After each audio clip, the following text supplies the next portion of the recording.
بدنا حضرماني عائشة تتويج بالجائزة الثانية في فئة اللسانيات للأمازيغية. ألف مبروك. هو المحروش محمد الحسن ابن علاوة ابن الجزائر من بجاية. الترقيم وبالتالي نكتشف معكم سيداتي سادتي أسماء المتوجين صورة للذكرى مع السيد الوزير الأول. ومباشرة مبروك للعمل المعنون بالخطيئة لتفسس علاء الدين من بدنا الجزائر من بدنا على هذا التتويج. أكاديمية مرامريرن الشان إثمازيغ الشان إلقديشات نتمازيغ. ويسي نجم الدين ابن الجزائر من سطيف.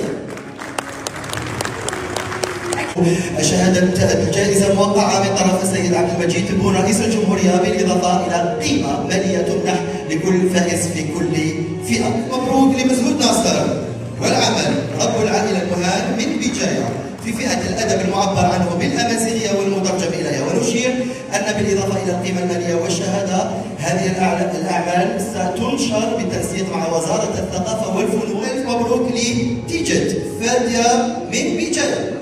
سادتي في مراسم الطبعة الرابعة جائزة رئيس الجمهورية للأدب واللغة الأمازيغية ويشرف على تسليمها سيادة الوزير الأول نذير العرباوي بحضور السيد الأمين العام للمحافظة الثانية للأمازيغ. تبرز وتتوج بالجائزة الثانية بقرار من لجنة التحكيم الموقرة شوشان حميدة ابنة الجزائر من بدنا. ألف مبروك.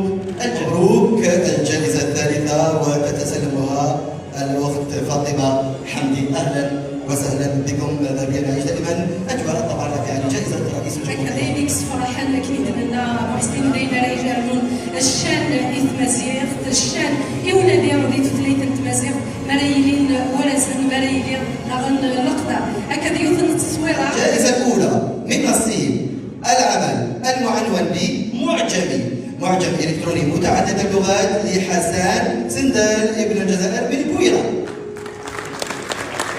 يخدم يولقديش ويسمع أسي زوالي سي الولاية البويرة سنيني كل شيء.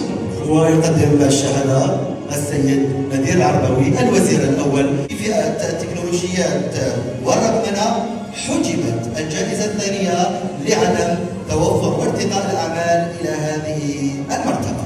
مبروك لطالب افتن عن عمل تطبيق كتب موسوعة بالأمازيغية الجائزة في طبعتها الرابعة. وأذكر سيدتي سادتي أن الأعمال المشاركة مع المحافظة السامية للأمازيغية بالتنسيق ونتفضل بالبقاء معنا لتكريم رئيس لجنة التحكيم الموقرة في هذه الأثناء. سيدتي سادتي وبتحية كبيرة الأستاذ يوسف نسيب رئيس لجنة تحكيم هذه الطبعة والطبعات السابقة. وفيما يلي تكريم لأعضاء لجنة التحكيم الأول نذير العرباوي. وندعو التحكيم بشهادة تقدير موقعة من طرف السيد رئيس الجمهورية.